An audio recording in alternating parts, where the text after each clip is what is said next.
온 땅이여 여호와께 즐거운 찬송을 부를지어다. 기쁨으로 여호와를 섬기며 노래하면서 그의 앞에 나아갈지어다.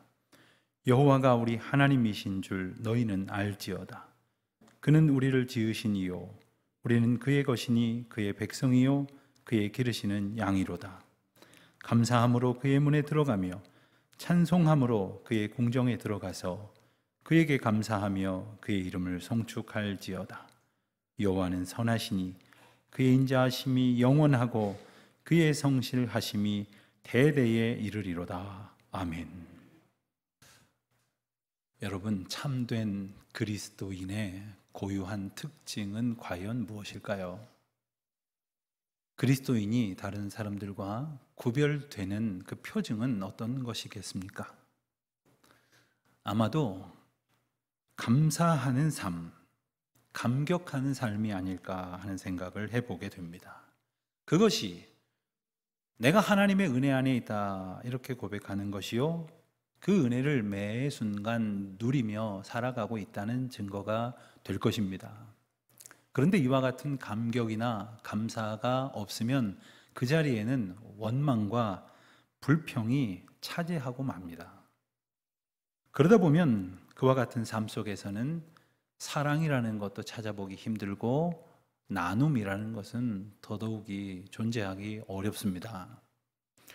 아주 오래전 제가 어느 아침에 한 선교사님을 만나서 함께 식사하면서 교제한 일이 있습니다. 그 선교사님의 사역과 그리고 하나님이 이끄신 이야기들을 듣고 마음에 감동이 참 컸습니다. 그날 오전에 제가 성경 공부를 인도하게 됐는데 그 성경 공부 시간에 들은 이야기를 좀 나눴습니다. 한참 전하고 있는 중에 어떤 한 권사님이 중간에 급히 밖으로 나가시더라고요. 그래서 무슨 일이 있으신가 보다 했는데 조금 있다 쉬는 시간에 저를 찾아오셔서는 봉투를 하나 내미시면서 오늘 만나셨다니 아직 선교사님 가시지 않으셨을 것이고 그럼 이것 좀 전해 주십시오. 그 사역 가운 하시는 데에 보태도록 하시면 고맙겠습니다 하시는 거예요.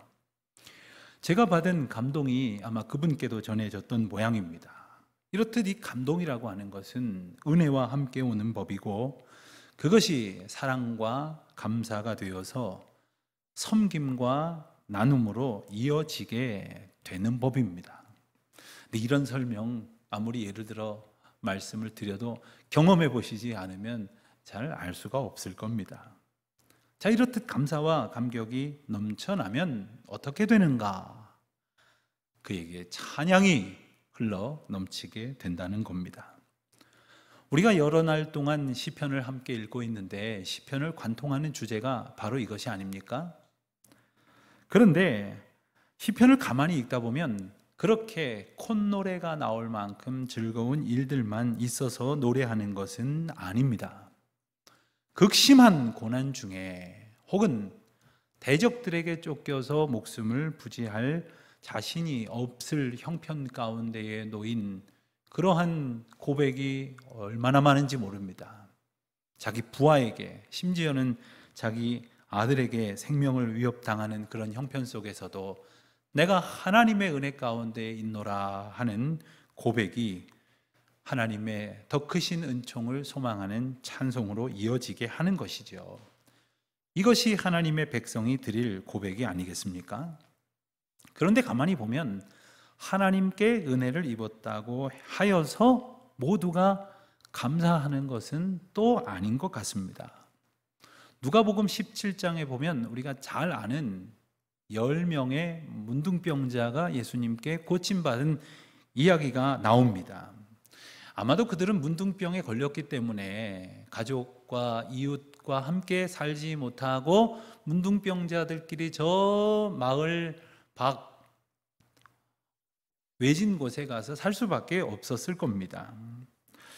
병자들끼리 살고 있으니 무슨 희망을 품을 수 있었겠습니까? 이리 보아도 문둥병자, 저리 보아도 문둥병자.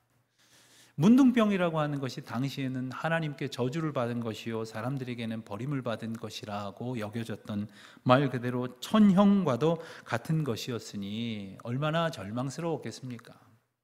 요즘이야 다 고칠 수 있는 것이겠지만 그들은 한없는 절망 속에 있었을 겁니다. 그러다가 어느 날 예수님께서 그 마을을 지나신다 하는 소식을 듣고는 용기를 냈습니다. 그리고 예수님이 지나가실 법한 거리로 향해 갔습니다. 그리고는 저 멀리 예수님이 보이자 그들은 가까이 다가갈 수도 없었으니 멀리서 목소리에 힘을 모아서 소리쳤습니다. 우리를 긍휼히 여기소서. 그때 예수님께서 그들의 소리를 들으시고는 돌아보시면서 어떻게 하셨는가 이렇게 말씀하셨습니다. 가서 제사장들에게 너희 몸을 보이라 이렇게 말하셨어요. 당시 문둥병자들이 간혹 문둥병에 낫게 되었다고 하여서 사람들 틈으로 일상으로 복귀하려고 한다면 제사장들에게 가서 확인을 받아야 했습니다. 그러니 예수님께서 제사장들에게 가라 하신 이야기는 나았다라는 뜻이 아닙니까? 그런데 예수님께서는 나았다, 괜찮느냐? 한번 돌아보아라 이렇게 말씀하시지를 않으셨어요. 어떤 의미에서 이 본문을 생각할 때마다 예수님께서 아주 멋진 목소리로 너희의 병이 나았느니라 하셨다면 얼마나 폼이 났을까 하는 생각도 어리석게 할 때가 있습니다마는 예수님께서는 그렇게 말씀하시지 아니하시고 가라 이렇게 말씀하셨어요. 이미 내 문제가 해결받았노라 선포하시는 거예요. 여러분, 우리가 예배를 마치고 하나님께서 우리를 다시 세상으로 보내십니다 하는 선포를 듣습니다. 여러분, 이 선포를 가볍게 듣지 마시기를 바랍니다. 그냥 예배 끝났으니까 돌려보내시는 것이 결코 아닙니다. 하나님께서 우리의 예배를 받으시고 우리를 고치시고 죄를 사하시고 연약한 자에게 말씀으로 온전히 채워주셔서 그 능력으로 나아가게 하신 것입니다. 아멘입니까? 그렇습니다. 우리를 그렇게 보내시는 겁니다. 문둥병자들에게 가라 하셨으니 가긴 갔겠지만 그들 반신반의했을 겁니다. 그러나 그들이 제사장에게 다 도착도 하기 전에 갑자기 서로를 돌아보다 보니까 아니 멀쩡해진 거예요. 다 나은 것입니다. 여러분, 그런 찬송 있지 않습니까? 이 눈에 아무 증거 아니 보여도 믿음만을 가지고서 늘 걸으며 이 귀에 아무 소리 아니 들려도 하나님의 약속 위에 서리라. 오늘은 불러드리지는 못하겠어요. 얼마나 귀한 찬송이고 능력 있는 선포인지 모릅니다. 정말 우리 눈에 아무것도 아니 보이지 않아도, 아무것도 귀에 들리지 않아도 주님 주신 약속으로 나아갈 때에 우리 주님께서 이미 고쳐주신 것이 드러나게 된다 하는 겁니다. 여러분, 병이 낫는 것을 확인하고 서로 얼마나 놀랬을까요? 낫기를 그토록 바랬지만 정말 나았을 때 얼마나 감격했을까요? 자, 그런데 문제는 그 다음에 그 중에 한 사람만이 예수님께 돌아와서 그 발 아래에 엎드려 감사했다. 성경은 이렇게 전하거든요. 게다가 덧붙이기를 그 한 사람은 사마리아 사람이었다. 이렇게 말하고 있어요. 당시의 사마리아 사람은 유대 사람들에게는 사람 취급도 받지 못했던, 혈통이 이방인들과 섞였다고 해서 그렇게 무시를 당했던 사람들 아닙니까?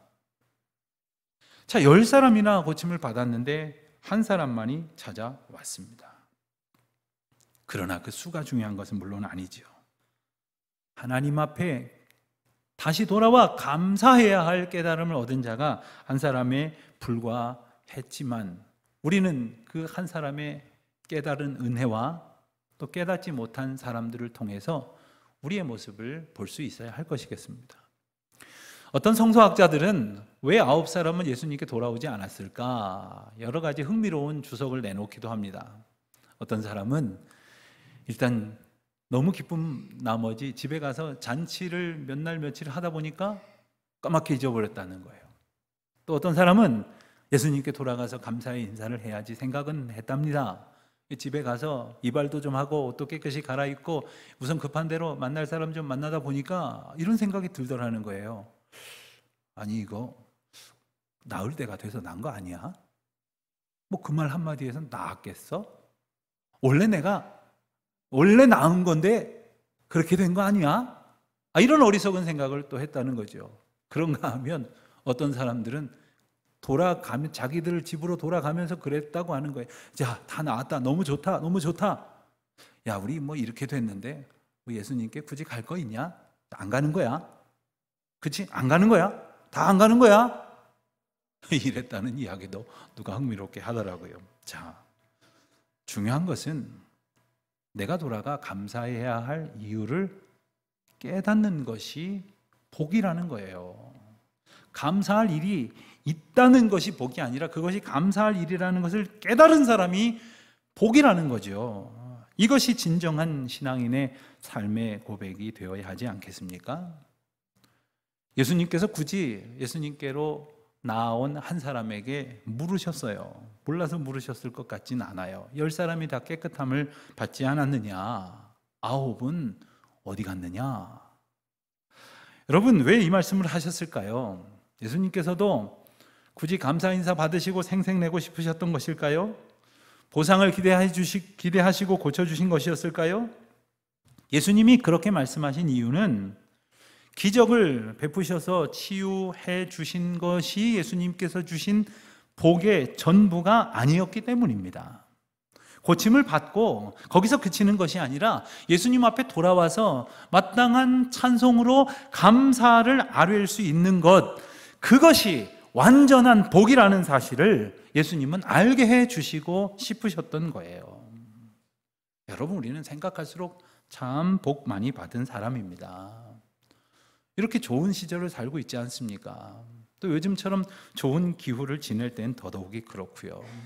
좋은 환경 속에 살고 있다고들 말합니다. 남들 부러워하는 그러한 세상 형편 속에 살고 있지만, 그래서 우리가 받은 복을 헤아려 보면 끝이 없지만 그것으로 끝나는 것이 아니라 이것이 하나님의 은혜임을 알고 찬송과 영광을 주님께 올려드리는 것이 가장 높은 차원의 복이라는 사실을 깨닫는 저와 여러분이 되시기를 바랍니다. 그리고 그 복을 날마다 받아 누리는 여러분 되시기를 축원합니다. 오늘 우리가 함께 읽은 시편 100편 말씀은 제목 그 자체가 감사의 시입니다. 그 주제가 하나님 높이는 것임을 우리는 쉽게 알 수 있습니다. 여러분, 우리는 하나님을 찬양한다고 하면 우리 조금 전에 귀한 찬양을 독창으로 불러주신 그런 찬양대원의 노래나 혹은 월십팀이나 찬양대에서 고백하는 그런 것 정도로 여기는 경향이 있습니다만 사실 그것이 전부가 아닙니다. 피조물인 인간이 창조자인 하나님 앞에 전심을 다하여 주님을 높이려고 하는 모든 마음과 또한 생각과 그 행동과 반응을 가리켜서 주님을 찬양하는 것이다, 이렇게 말할 수 있는 것이고, 그 가운데에 구체적인 표현 중에 하나가 곡조를 붙여서 노래로 하나님 앞에 찬양을 드리는 것입니다. 그러므로 우리 모두가 온 삶을 통해서 하나님을 높이고 찬양할 수 있는 은혜를 이미 얻은 거죠. 그 찬양의 자리로 우리를 부르십니다. 1절 말씀을 보니까 온 땅이여 여호와께 즐거운 찬송을 부를지어다. 저는 이 구절을 참 좋아합니다. 그리고 날마다 저를 향해서 그렇게 선포하며 저를 하나님 앞으로 불러내고 싶습니다. 제가 우리 예배 시작할 때 예배 부름 말씀으로 종종 이 시편 100편을 사용하는데, 저는 모든 성도들이 이 하나님의 부르심 가운데 날마다 아멘으로 응답하시기를 정말 간절히 바랍니다.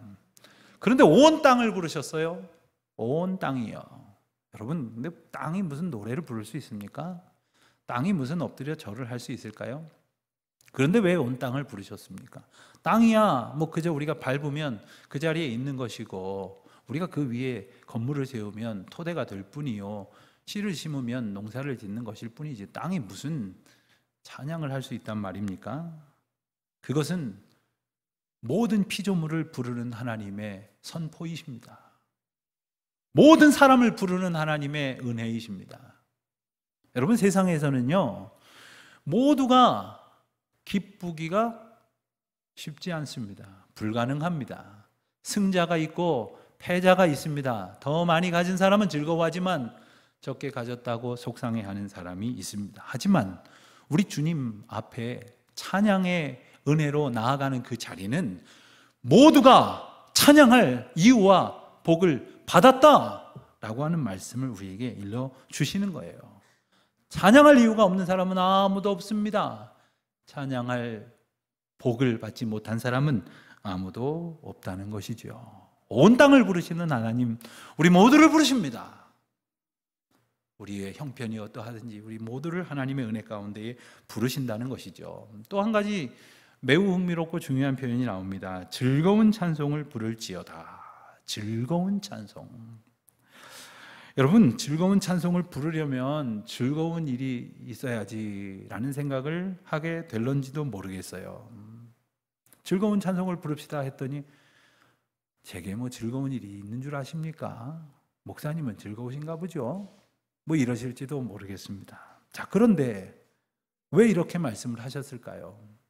이 말씀의 뜻은 바로 하나님의 선포요 약속입니다.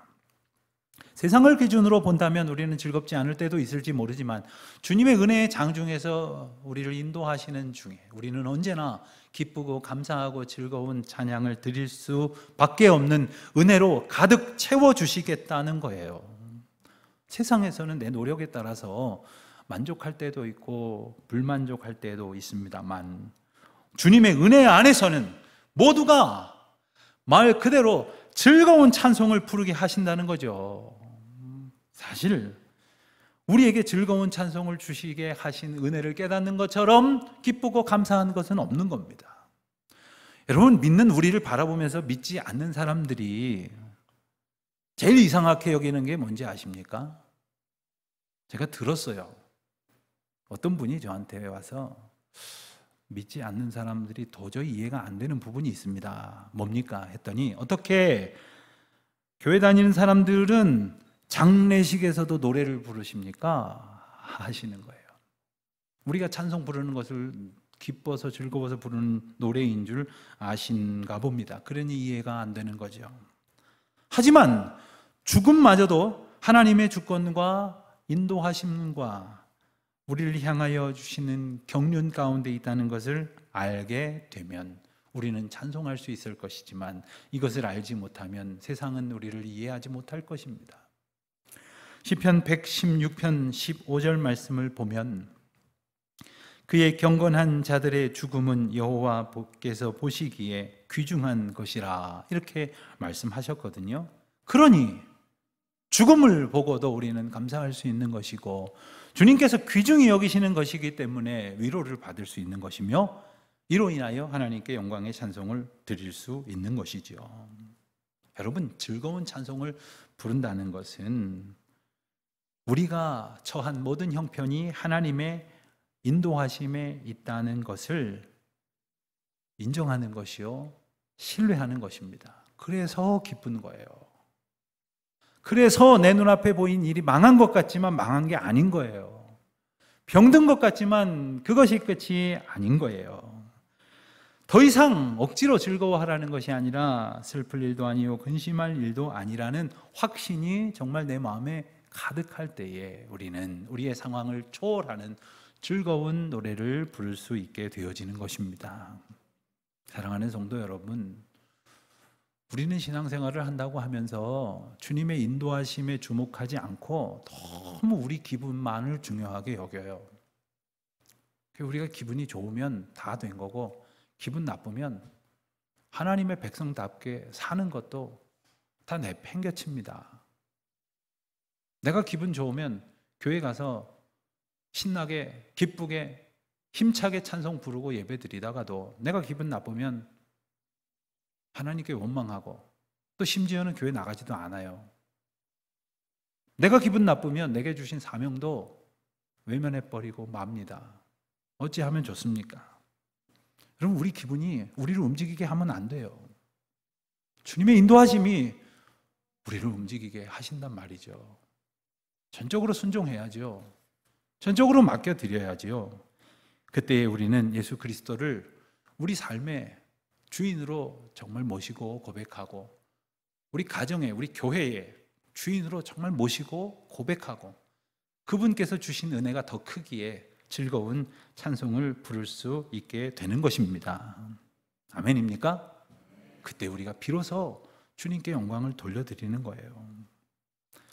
그리고 오늘 시편을 통해서 우리에게 주시는 정말 크고 놀라운 은혜가 한 가지 있습니다. 그것은 바로 하나님이 어떤 분이신지, 하나님이 내게 누구신지를 아는 것이에요. 3절 말씀을 보니까 여호와가 우리 하나님이신 줄을 너희는 알지어다 했어요. 그분이 누구냐 하면 우리를 지으신 분이시라고 했어요. 그럼 우리는 누구냐 하면 그의 것, 그의 소유란 말이에요. 그의 백성이란 말이에요. 그의 기르시는 양이란 말이에요. 이것을 깨달을 때 얼마나 기쁩니까? 얼마나 자유할 수 있습니까? 얼마나 하나님의 보호하심이라고 하는 평안을 누리게 되는 것입니까? 그러니 당연한 찬송을 부를 수 있게 되는 것 아닙니까? 4절에서 말씀하신 감사함으로, 찬송함으로 라는 고백도 같은 의미입니다. 사실 성도라 하지만 우리는 감사함으로 고백할 수 없는 형편에 종종 처해집니다. 찬송함으로 나아가기엔 너무나도 우리의 삶이 곤고할 때가 있습니다. 그럼에도 불구하고 감사함으로, 찬송함으로 살게 하시는 이유는 뭐냐 하면 우리가 하나님의 소유이기 때문이에요. 하나님이 우리의 주인이시고 우리가 그의 양이 된다면 하나님이 다 책임져 주시는 거 아니에요? 어린아이가 길 가다가 실수로 장난치다가 유리창 깨면 그 부모님이 와서 유리창 값 대신 내주는 거 아니에요? 남의 물건 잘못해서 엎질렀으면 기꺼이 가서 보상해 주는, 그것이 주인 아니에요? 우리 하나님이 우리의 모든 것을 염려와 근심 상황에서도 다 보호하시고 인도하신다니, 그러니 우리가 감사함으로 나아갈 수 있는 것이지요. 찬송함으로 주님 앞에 나아갈 수 있는 것이지요. 우리는 그와 같은 은혜를 힘입은 사람입니다. 그런데 왜 근심하는 걸까요? 왜 불만하는 걸까요? 여전히 내가 원하는 대로 안 되기 때문 아닙니까? 여러분, 승리가 뭡니까? 복이 뭡니까? 기쁨이, 행복이 뭡니까? 여러분, 교회가 뭡니까? 그리스도의 머리 되심이 뭡니까? 그 내 기분에서, 내 만족에서 내가 생각하는 뜻대로 되고자 하는 그 아집이 나를 주님의 은혜의 자리로 인도하시는 놀라운 손길을 거부하고 있는 것은 아닙니까? 감사함으로, 찬송함으로 주 앞에 나아가는 것은 주님께서 우리를 그렇게 부르셨다는 것을 기쁨으로 인정하고 순종할 때 얻어지는 복이 되는 것입니다. 여러분, 5절 마지막 절에 정말 더 놀라운, 더 크고 광대하신 약속이 선포됩니다. 여호와는 선하시니 그의 인자하심이 영원하고 그의 성실하심이 대대에 이르리로다. 여러분, 우리 주님은 선하신 분이고 인자하신 분이세요. 맞습니까? 아멘입니까? 그런데 그것으로 끝나는 것이 아니라 그 선하시고 인자하심이 영원하다는 거예요. 그리고 대대에 이르도록 하시겠다는 것이에요. 우리 주님의 신실하심을 기뻐하는 것처럼 행복한 것은 없습니다. 제가 목회를 하면서 돌아보니 참 많은 분들을 임종하고 또 장례를 치렀어요. 저도 나이가 먹어가는 건지 종종 그분들이 생각이 나고 더러는 참 보고 싶습니다. 그 중에 한 분 생각할 때마다 머리에 떠오르고 정말 보고 싶은 한 집사님이 계셔요. 대학 교수를 지내시고 그리고 나이 많이 되셔서 연로해지셔서 몸이 안 좋아지신 한 안수 집사님이셨습니다. 가족들이 병원 신방을 청해서 병원을 갔는데 아주 위독하시지만 또 그렇다고 뭐 오늘 내일 하시는 정도는 아니셨어요.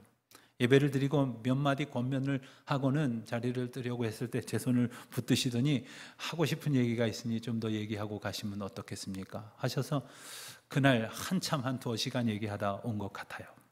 그리고 그러기를 몇 차례 더 몇 주 동안 시간을 가졌습니다. 그래서 그런지 그분은 영 잊혀지지가 않아요. 많은 대화를 나눴고 그 대화 속에서 저도 정말 인생을 배웠고 신앙을 깨우쳤고 또 하나님께서 주신 은혜에 대해서 깊이 묵상할 수 있는 좋은 시간이었어요. 그분과 나눈 대화를 아마 이럴 줄 알았으면 잘 정리해 두어서 책으로 내도 많은 분들이 함께 감동을 얻을 것 같다는 생각도 하기도 했습니다. 어느 날 제가 그분과 그런 대화를 나눈 적이 있어요. 많은 대화를 하고 났을 때였습니다. 집사님께 하나님은 어떤 분이세요? 라고 제가 물었어요. 저는 그분의 하나님을 고백할 수 있는 기회를 갖게 해드리고 싶었습니다. 그리고는 정말 우리가 흔히 생각하는 그런 신앙 고백적인 하나님이 증거됐으면 했고 그렇겠구나 생각을 했는데 그분은 이렇게 답을 하셨습니다. 하고 잠시 뜸을 들이시더니 하나님은요 참 믿을 만한 분이세요. 재밌지 않습니까? 여러분, 우리가 회사에 젊은 직원이 참 대견하면 우리 직원인데 참 믿을 만한 사람입니다. 여러분, 우리 아들이고 우리 조카인데 참 믿을 만한 사람이에요. 이런 표현은 덜어 쓰는데 우리 하나님더러 참 믿을 만한 분이에요. 저는 이런 표현을 못 들어봤거든요. 혹시 여러분들 들어보셨어요? 근데 그분은 그렇게 표현을 하시더라고요.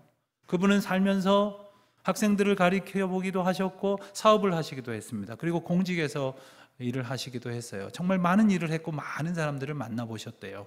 그런데 정말 많은 사람들이 자기를 속이더랍니다.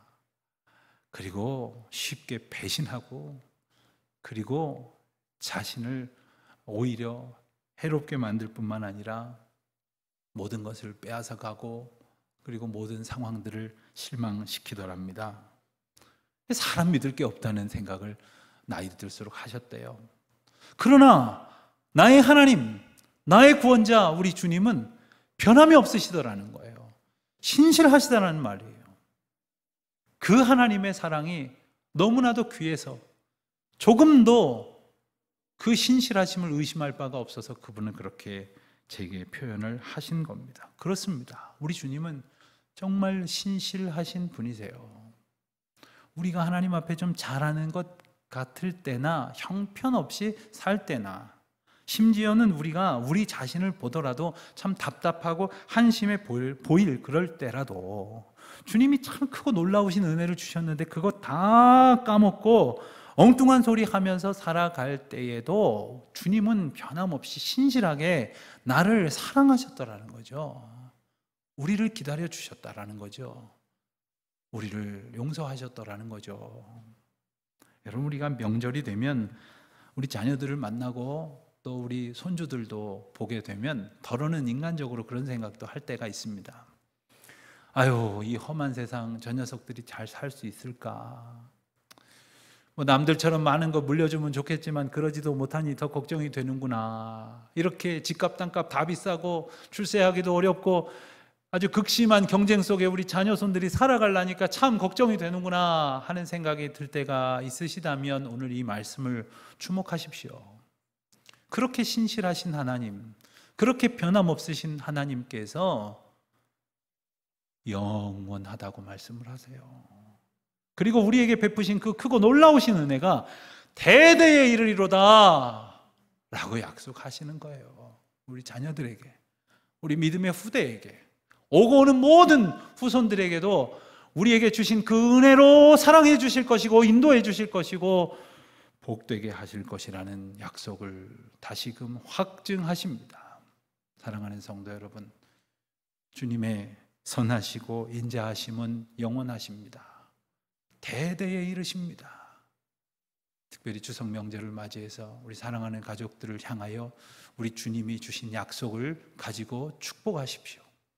그리고 그들의 은혜를 주실 하나님 앞에 그들을 위탁하며 중보하십시오. 우리 하나님께서 저와 여러분의 삶과 가정과 자녀손들에게 영원토록 변함없으신 은혜로 인도하시고 복 주실 것입니다. 기도하겠습니다.